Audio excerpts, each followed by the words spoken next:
Pepper says, are you ready to declutter another section of this hoarded basement? I know I am.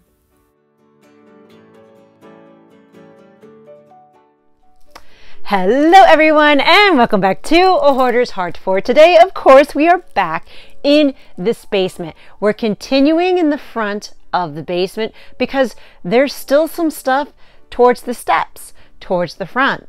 And what I'm really realizing is how much my ADHD behaviors and patterns intersect with my hoarding disorder. And I really want to dive deep into that today to show the connection, even though they're two separate disorders. Because what I'm noticing is that how they interact is why it's taking me so long to clean out the basement, and also why things are being churned, why things didn't get put away, even though I thought that I did.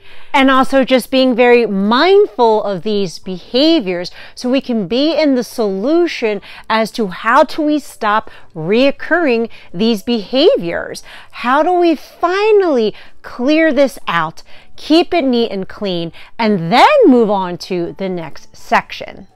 So we're going to be starting right here in the front near the steps.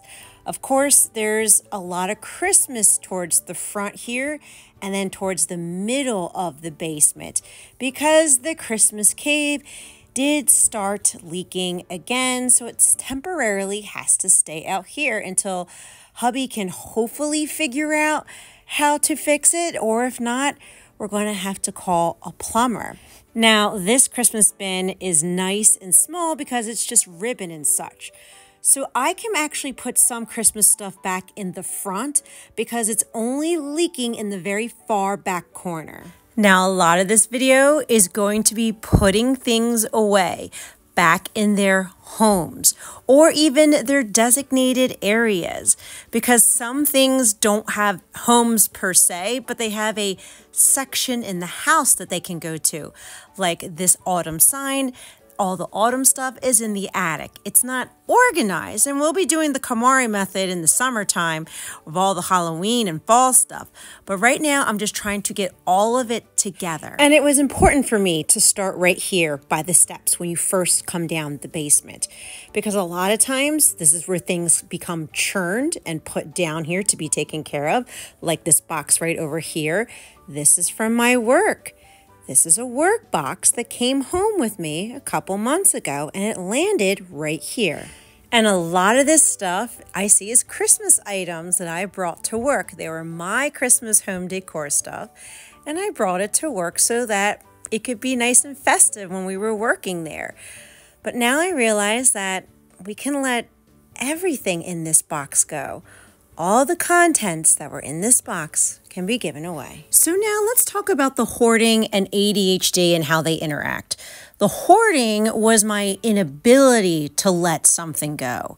The ADHD is my distractibility, my lack of focus, my decision-making skills, my disorganization, and my forgetfulness.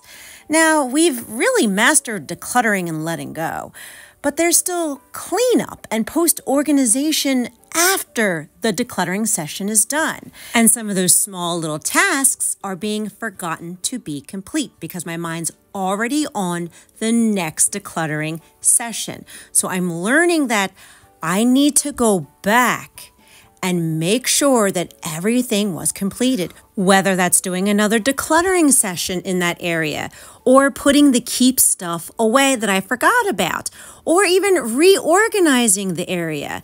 I can complete those little tasks that I forgot so that the clutter doesn't remain in those areas. And this box right here is a prime example of my ADHD and not my hoarding.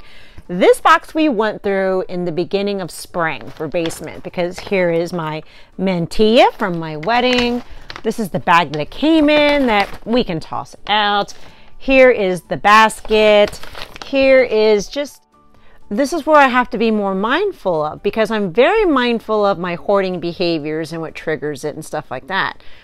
But I get lost in the sauce with my ADHD behaviors, because a lot of times I really do think that I did the task because I envision it in my mind, but it jumps so many times that I kind of forget that I actually didn't do it.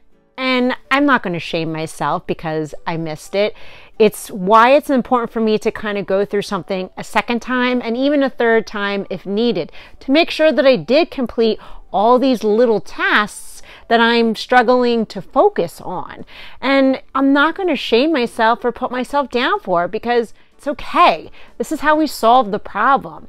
We realize that there's a failure occurring and we're like, okay, how can we look at this with a different lens? How can we change it? How can we alter it so we're not doing the same mistakes?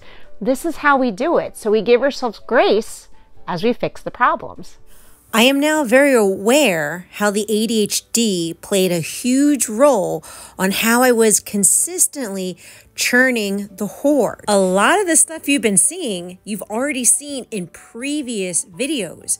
And what had happened is that I subconsciously moved these items around without even realizing it. Why? Because my mind is always spinning in a kaleidoscope of thoughts. That's why I'm so forgetful, because even though my body is physically moving around and moving stuff, it's on autopilot. A lot of the times my mind is jumping from these different thoughts and I don't even realize what I did. And that's why I forgot that I didn't actually put it in a home. Or I thought I did put it in a home because I had physically picked it up, but did not focus to the end to make sure that I actually put it away. So that's why we're going through it a second time to make sure that we got everything and we didn't miss something hiding behind the bins. Another baby gate. It's nasty. I'm holding it. It's pretty funky. But another baby gate, another baby item. This one is probably the last one. I think I had a few of these.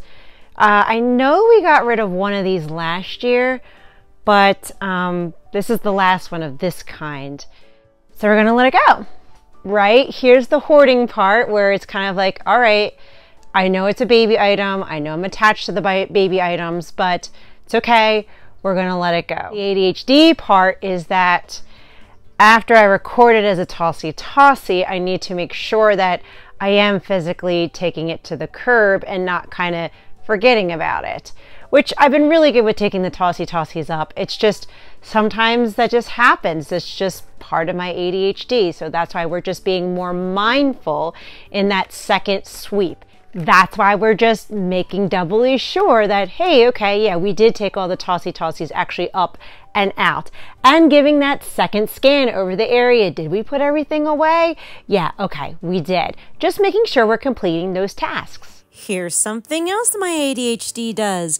Forgets to communicate with hubby what's a tossy and needs to get taken out. So I'm just going to take out these metal railings now while we have the time. It's not that heavy for me to do. I'm also going to take out the baby gate, which I just put it on my Facebook Townsgiving page and someone's already picking it up. As for these rails right here, I forgot to ask hubby, does he want to keep it? Does he let it go? So I just left him a little post-it note so later on, after he's awake, he can see my little note. This is my Vixens bin, and we have another Dragon Boat race at the end of July, so I'm going to put it right in the front. Now, real quickly, I'm just sweeping this out because I want to put some of these totes over in that corner where the yard sale bins used to be. Now I'm trying to put the heaviest ones on the bottom, the lightest ones on the top, and we're just going to move it out of the way because I want to get to the bins that are behind those tubs. And one of the lids is cracked, so I'm taking some of hubby's hoarded wood to give it a little support so I can start stacking stuff on top of it because that bin does have heavy stuff on it. And now that we moved those bins to the side, it opened up the space in front of this shelving unit. We haven't gone through these bins before, and I can tell that some stuff down here needs to be decluttered and organized a lot better. These old photos, they need to go upstairs. This is me in the late 80s with Santa Claus. This is my college diploma in here. So these got to go in more special places. And honestly, I'm thinking my end goal for this basement in the summer would be that everything is in a labeled bin. To me, as a recovering hoarder with ADHD, I would consider that being the basement completely decluttered, because there's not a bunch of crap spread all over the place in miscellaneous piles filling up the entire space. And once it's organized into those bins, then we can go over it again and declutter it by category. And now that we got that bottom shelf cleaned out, let's move up to the next one, because there's just miscellaneous stuff on top of the bins. Like this looks like it's Valentine's stuff many moons ago from Dollar Tree, because I have a plastic bag and everything was $1. So we'll put that in the Valentine's tub. Here's my old Pokemon kite from the late 90s. And this has some sentimental things that the kids created. So we're just going to keep it in there. And this, I love this frame and I really want to use it in the living room. So I'm just going to move the kids' craft sentimental stuff on the bottom shelf. And then I'm going to move my clothes bins up in here. That way we're kind of keeping the clothes bins together. And now this is today's tossy pile. It's not as big as other ones, but we're still letting go of a lot of stuff. Now, I had recorded the tossy pile and then took out the gate later. But we do have a lot of things that we're getting rid of, so I'm very proud of this decluttering session. And now me and Miss Pepper are very happy to show you how much this space cleared up. This looks so much better because you can see everything. Everything is in a labeled bin. There's no miscellaneous things just hanging around. It's complete. This front corner section is fully complete. And my hope and my prayer is that this video motivated and encouraged you to clean, declutter, and let something go in your home today too.